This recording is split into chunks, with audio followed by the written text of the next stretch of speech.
Shopify grows your business no matter how far or big you grow. Shopify is the global commerce platform that helps you sell at every stage of your business. Whether you're selling your fans' next favorite shirt or an exclusive piece of podcast merch, Shopify helps you sell everywhere. Shopify powers 10% of all e-commerce in the U.S. Allbirds, Rothy's, Brooklinen, and millions of other entrepreneurs of every size across 175 countries. Plus, Shopify's award-winning help is there to support your success every step of the way. Because businesses that grow, grow with Shopify. Sign up for a $1 per month trial period at shopify.com/income, all lowercase. Go to shopify.com/income now to grow your business, no matter what stage you're in.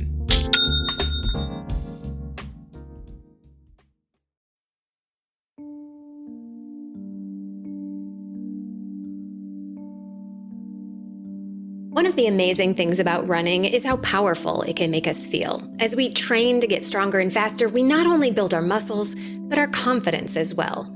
But even the most confident among us felt fear creep in when the news of the kidnapping and murder of Eliza Fletcher made headlines this fall. Running alone hasn't suddenly become more dangerous since then, but it has become more scary. When I heard about the story and saw runners posting about it online, I stayed silent. I didn't want to add my voice to the conversation because I was mostly just angry. I was angry that one man could steal the life of Liza and rob the confidence of so many others. I didn't want to post about safety tips when running alone because Liza wasn't being unsafe. She wasn't killed because she was doing something wrong.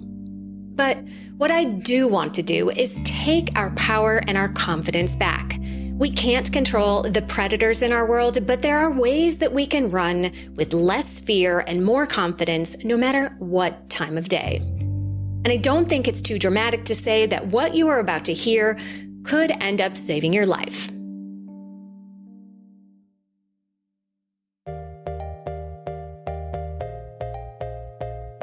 Welcome to The Planted Runner.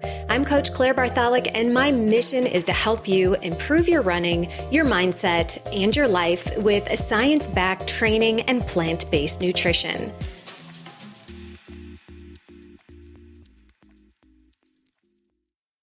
On this episode, I've brought on someone who was not afraid to use her voice in response to this tragedy, Whitney Heins from the Mother Runners. You'll learn key safety tips that you should use on every run, what you should do if you are threatened on the run, and how to get the skills you need to fight back. Whitney is a sub-3 marathoner, run coach, and creator of The Mother Runners, an acclaimed blog all about the unique running experience we mother runners go through. Her work has been featured in Runner's World, the Huffington Post, Women's Running, U.S. News and World Report, and many more. She is also the host of the Passionate Runner podcast and a regular contributor to Marathon Handbook and Runner Click. This is definitely a serious episode on a very heavy topic, but I think you'll find that Whitney is finding a way to change the narrative from fear to empowerment. And as always, be sure to listen all the way to the end for this week's Mental Strength Minute to fortify your mind in 60 seconds or less. Hear Her Sports is a podcast for everyone who loves stories by and about women striving to improve and make a difference in their lives. I am your host, Elizabeth Emery, a former professional cyclist. In every episode, I introduce a female athlete or woman in the business of sport through a thoughtful conversation about who they are and the terrific work they're doing. My guests and I explore the glorious and frustrating issues in sports, history, equity, training, nutrition, and so much more. Join us for inspiration, for community, and for love of being a strong, athletic woman.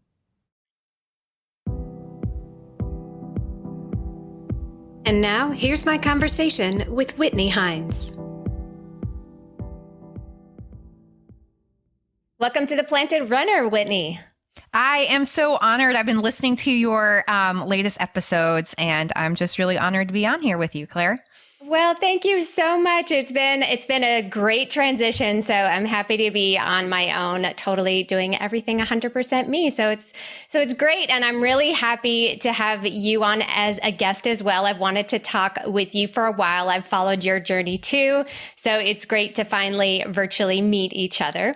So today I want to talk about some kind of current events and things that have been happening. And right now it's fall and the days are getting shorter, and most of us are going to have to start running in the dark, especially if early morning is our only time to run. And that is starting to feel a little bit more scary these days, especially with the news of what happened with Eliza Fletcher a few weeks ago. You've spoken a lot about this topic online. I have not really been able to talk about it online. So this is what I wanted to talk about with you today. So first of all, can you explain what happened for those who might not have heard the story? Yeah, Eliza Fletcher, 34 years old, mom of two, was doing her early morning run on a Friday morning. She typically ran with other people, about a group of 4 others. And I guess that morning she couldn't. She would run before work. She was a pre-K teacher, I believe. And she was running on a main road near the University of Memphis, and a road she's run probably thousands of times. And a man in a van or in a truck, SUV, saw her. I think he kind of swung around and parked and waited for her to run past and attacked her and put her in his car. And her body was found a few days later. So she was running, I think it was around 4:15, 4:30 in the morning, which, a lot of non-runners don't understand. But as runners, and especially moms, moms in particular know this, and working moms, like that is the only window that we have to run. So running, hours before the sun comes up is not uncommon. Yeah.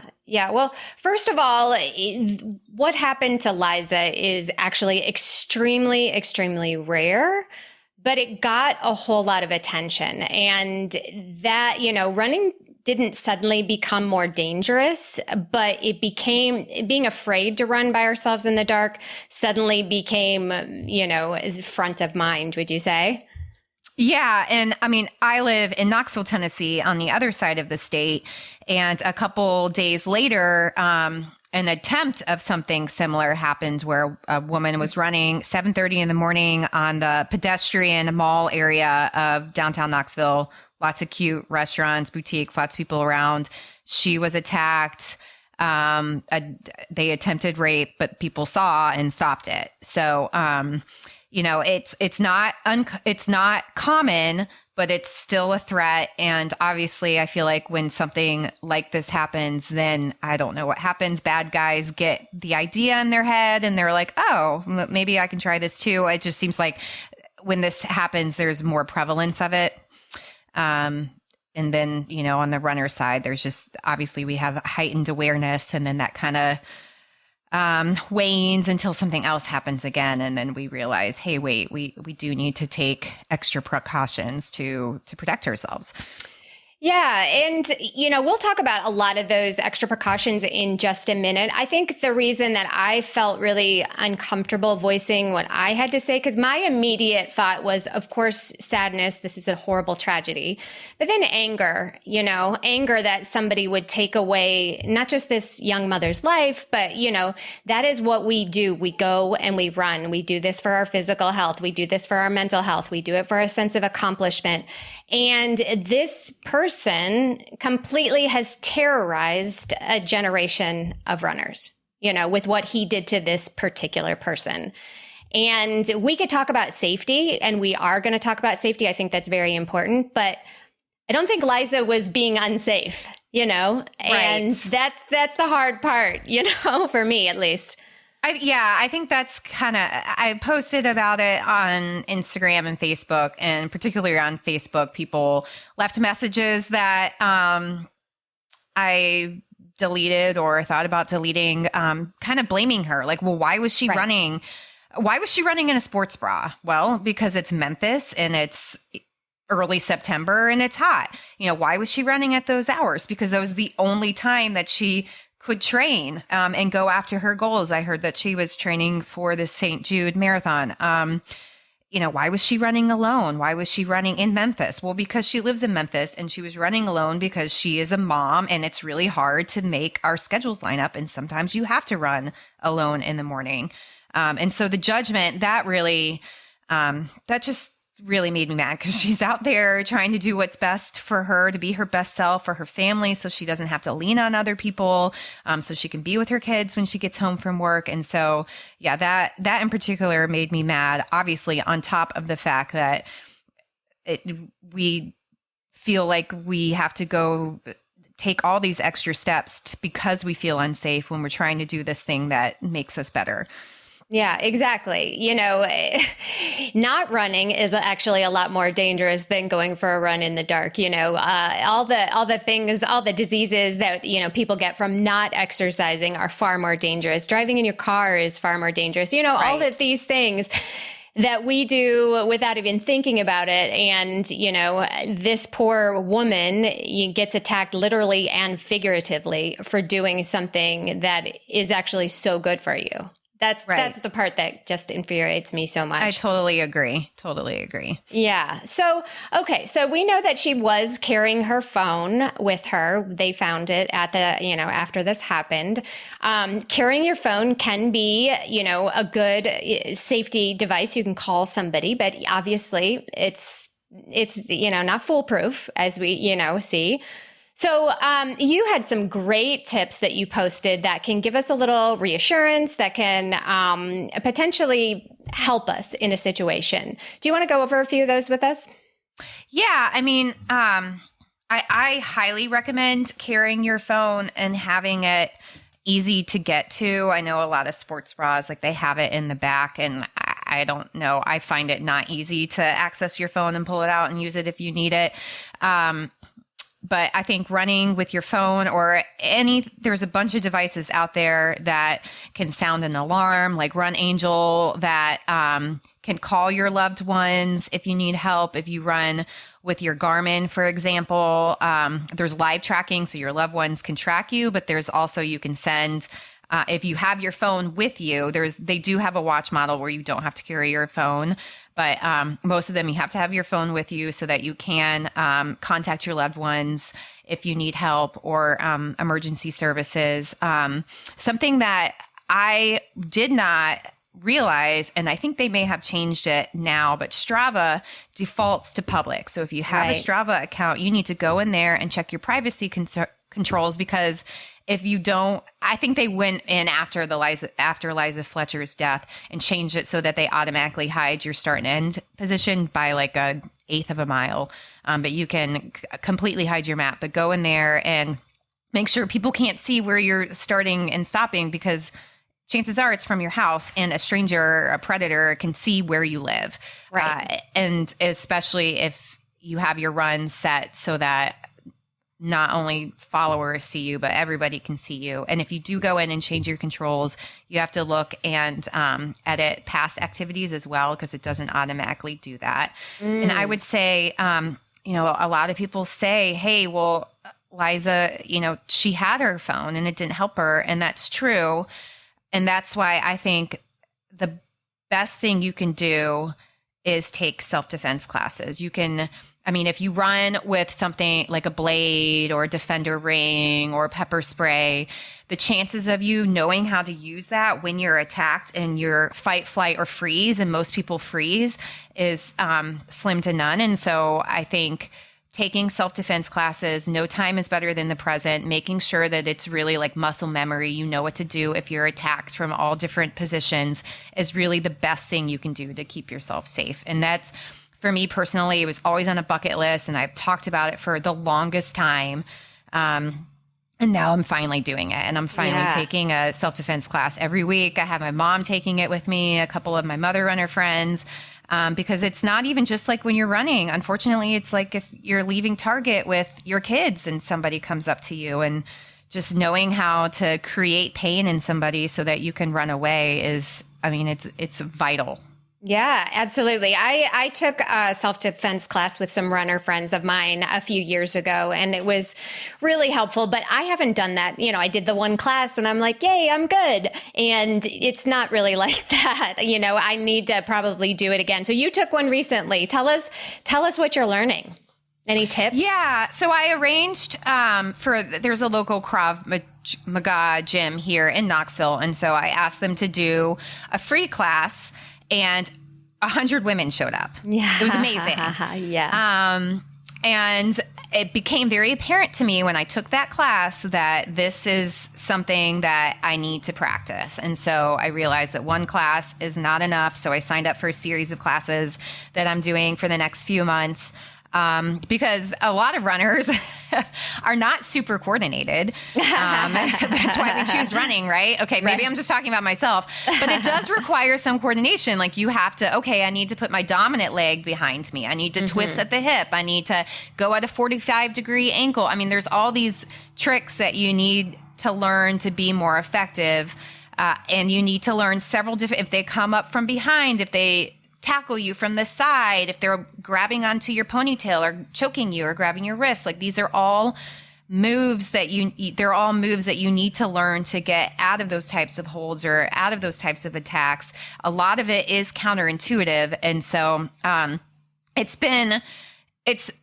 am gradually feeling more empowered, but at the same time, I am feeling like, wow, I have been a walking target because these are not moves that would come naturally to me at all. Right. So, it's been very eye-opening, and I'm so glad I'm doing it. And I'm so glad my mom is taking these classes too, and my friends are, because a lot of runners think, hey, well, I can just outrun them. I mean, I had a couple guys like grab me once when I was running downtown, and I was able to outrun them, but I think they were drunk.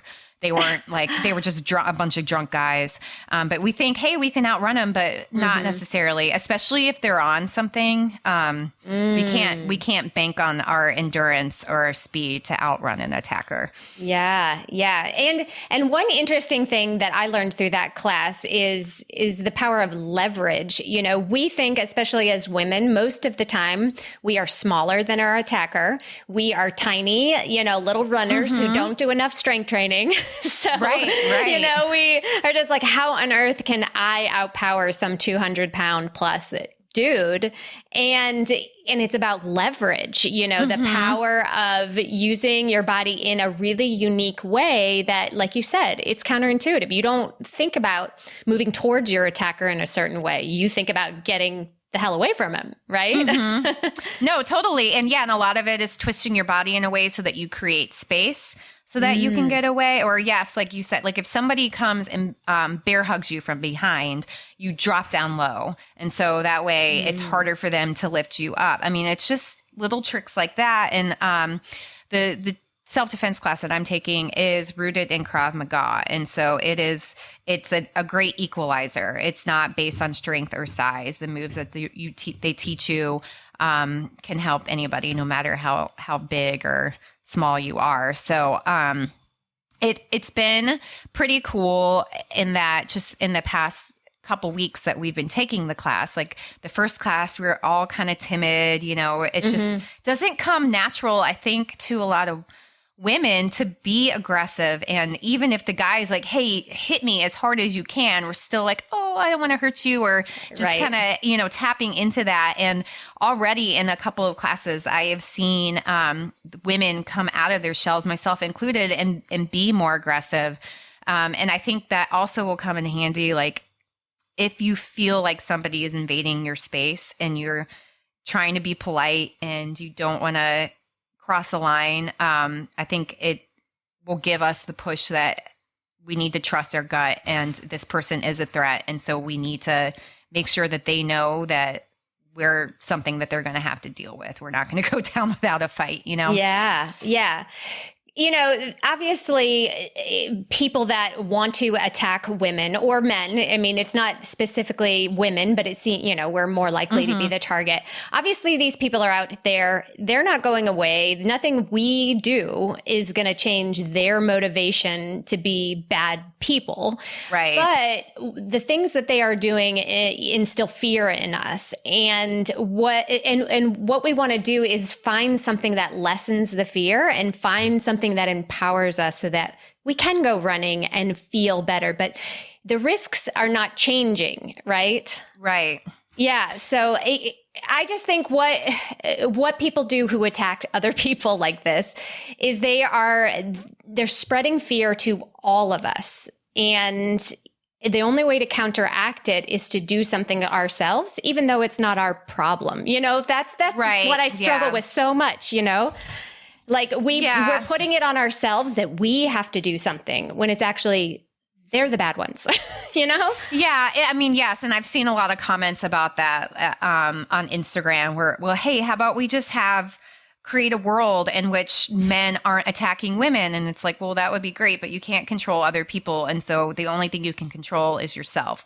And I mean, who wouldn't want to be stronger and really like the kicker for me, or the clincher, I should say, was when I learned that, so I live in Knoxville, and it's where a bunch of like Interstate 40 and Interstate 75 converge. And so we are a spot that is hot for human trafficking. And when I heard that, especially women, mothers and daughters are targets, that's when I was like, okay, I have to take this class, because if I am walking somewhere and I have my kids with me, I can't protect them. And right. I want to be able to protect them. And it's not just about myself anymore. And that terrified me.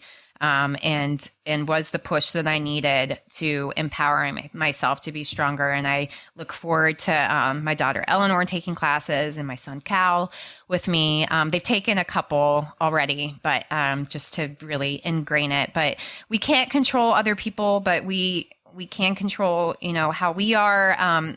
We can make sure that we're not. I mean, there are things that we can do in addition to taking self-defense that are simple to make ourselves not targets, which is don't be on your phone. Don't be listening to your music so loud that you can't hear around you. And that's me. I mean, I love running to music. And me too.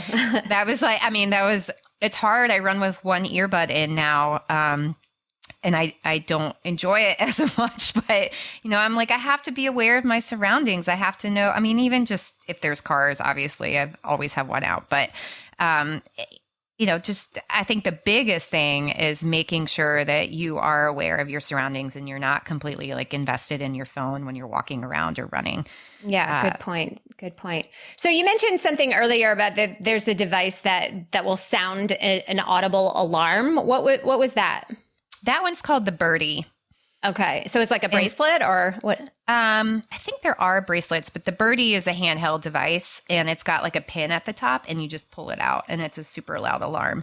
But there's there's a lot I've learned now, a lot of self-defense items. In this class, they said that the best thing you can carry is I forget what he called it, but it's like just a little like pocket knife type blade thing.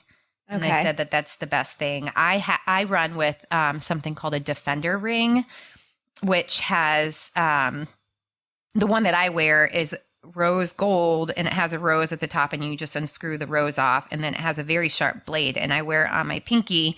And I've actually accidentally cut myself with it, but I wear it on my pinky, and so if somebody were to come at me, I have practiced that I would do my eye strike, and then I would hammer fist them with the hand that it has the ring on it in the face. Mm-hmm. And that way it injures them, but it also collects DNA. Oh, good point. Mm-hmm. Good point. Yeah, because some of these things I have wondered about whether, they can be used against us or, like pepper spray. If you don't know how to use pepper spray, you can spray it in your own eyes, which causes a problem. Or if I've heard people say, why don't you bring a gun when you go running? I mean, all of these things that people say. And I'm just like, what? I don't want to arm myself like that. No, I mean, I don't even like, when it's 95 degrees outside, I don't like to run with water. I just don't like to carry things.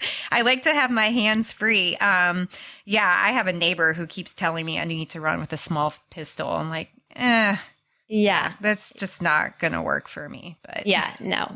Well, and the thing is, whatever you do carry, like you said, make sure that you know how to use it. You've practiced it many, many times. Because, if you're wearing a knife on your ring and you can't get the rose off in time, that's not going to do you any good either, right? Right, exactly. Yeah. So I take it off before I go running. And now I send a text to my husband so he knows where I'm going. And if it's dark outside, I make sure I stay in a safe area, even if it means running the same mile stretch over and over again. And then something I haven't mentioned, which should be common sense, is run with other people as much as you can. Yeah. Yeah. Well, that's just good advice socially. Running with having some runner friends is absolutely transformative. So try to do that if you can. It totally is. Yeah. Yeah. And one thing that's kind of underrated that people don't think about so much is light yourself up like a Christmas tree. That's good for cars seeing you, but it's also good to make yourself really, really conspicuous. If you are just blazing like a candle, you're not an easy target if you're just, inconspicuous with one little headlamp or whatever. True. Yeah. I have had some people say that they like to run completely dark because then they think people can't see them. And I don't know. I mean, I guess I could see that argument, but yeah, I agree with you. Being lit up, well, and especially for cars, to be able to see you. But running with people as much as you can is the best, I would say, is the number one thing you can do to keep yourself safe. Because I don't know if you have, but I have not heard of an instance where a runner is attacked when they were part of a group. No, I haven't. I mean, maybe it has happened. I haven't specifically heard it, but a lot of this stuff does get underreported too. Eliza was, a rich white young mom, and that's something that the media culture likes to focus on. There's definitely been stories of people who did not look like her that have been attacked, and those don't get as much press for lots of reasons. So, it's sad. It is really sad. Yeah. I mean, I know Carolyn Sue at Diverse We Run has shed light on a lot of, unfortunately, a lot of runners in the past that were people of color, where a lot of people didn't hear about their cases. I learned about Liza initially because actually Liza and I had messaged each other on Instagram before, and I knew kind of some of her friends. And one of her friends reached out to me Saturday morning saying, hey, she's missing. Can you share this information?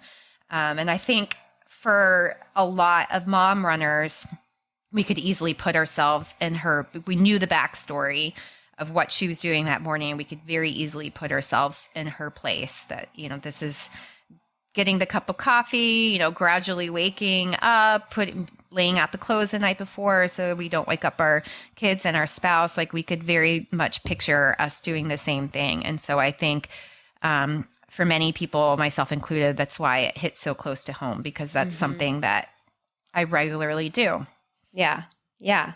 What can we do as a running community to stand up to acts of violence like this? I mean, we're not going to stop running. I hope people aren't going to stop running because of this. I think there are a couple of things. One, if you know a friend who is practicing something unsafe, like they are running alone in the dark with headphones on, speak up and tell them that is unsafe, and try to empower them. Reach out to them about running together, or seeing or giving them a personal safety device. I gave a ring to a friend that I know runs alone a lot earlier this week, a Defender ring. And I think that's a big thing, is if you see someone, don't just be quiet and polite, but say, hey, that's not actually a smart way to run. And I think when we talk to our male runners or male counterparts, making sure that they're doing their part as well. I know in the days following Eliza Fletcher, I saw a lot of men who were out there who made eye contact with me when I was running, gave me big hellos. My husband was out running actually and saw this car kind of cruising behind two college girls running, kind of a sketchy looking car. And he stayed with them until the car, like it turned around and stopped. And then they saw him coming and he left, or the car left. Like, you know, be vigilant of fellow runners and do what you can to keep them safe. And I really think taking self-defense classes is a must. I really do. Again, not just as a runner, but just unfortunately in this world we live in, I think it's a smart thing to do. Yeah, absolutely. And they're kind of fun, for sure. They are fun. Yeah. One of my friends I was doing it with, she was like, I didn't think I kind of had to really talk her into it.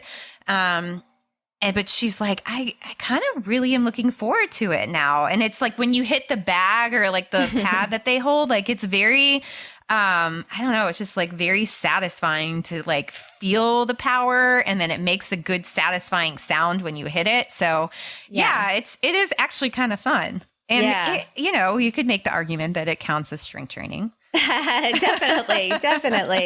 Yeah, because, you know, obviously no one wants these tragedies to ever happen again because we feel scared. We feel helpless. We feel like, oh my God, this is a scary thing that I'm doing. But there are ways to turn that fear into empowerment, you know, with education and practice. And you know, if you absolutely have to run in the dark, if that's your only time to run, you know, there are ways to make it less scary. And, you know, the number one thing is reach out to your community, find some running buddies. If you live in any decent sized town, there are people just like you. I promise you, you know? Yeah. I mean, I encourage people to reach out to their local track club. If your town doesn't have a track club, go to the local running store. It's pretty easy to find running buddies. Or if you have a friend who's on the fence, you can convert them into a runner, go for it. Yeah, you know, absolutely. Those are some positives that can come out of it. And you know, I used to run alone all the time. I'm introverted. I really enjoy that time alone, but my whole world has opened up since I started running with other people, including when that's how I got the idea to found my business, The Mother Runners, was when I started running with other moms and realizing like, hey, they're in the same boat as me with all these parenting challenges and so forth. So it's a great way to push yourself out of your box and broaden your horizons and form friendships. Cause I really think that like your running friends are probably your closest friends because you share everything on the run. Absolutely. And it's a lot better than just millions of miles on the treadmill, right? Oh my gosh. Yes. I mean, the treadmill is a beautiful tool. Yes, it is. But, you know, when you can get outside, do it. Awesome. I think that's a perfect place to wrap this up. So where can listeners find you, Whitney?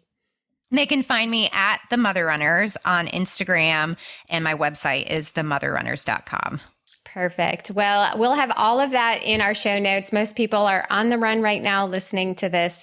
So hopefully everybody feels a little bit more empowered, can find some runners in their community, and sign up for some self-defense classes. Thanks so much for being on the show, Whitney. Thank you, Claire. It was fun.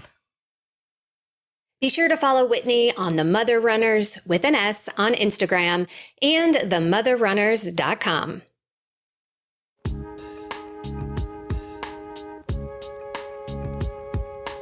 And now it's time for the Mental Strength Minute. Fortify your mind in 60 seconds or less.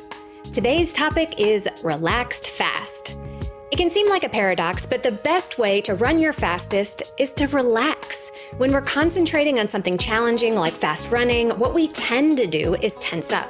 We might clench our fists, our faces, or our abs, all in an effort to squeeze every last drop out of our performance.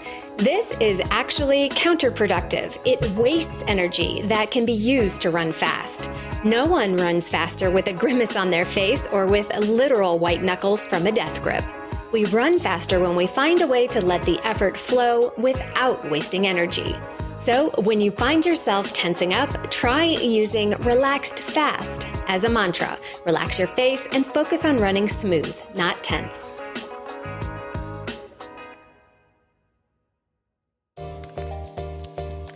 Thank you so much for listening to the Planted Runner podcast. The ability for me to make this show absolutely depends on the number of listens, downloads, reviews on Apple Podcasts, and ratings on Spotify. So if you've already reviewed, thank you. If not, please take a moment after your run today to give it 5 stars. I also want to mention that you can get my free Ultimate Fueling Guide for runners when you sign up for my weekly updates, where I share stories and tips that I don't share anywhere else. Join us today at theplantedrunner.com/join. Have a great run today.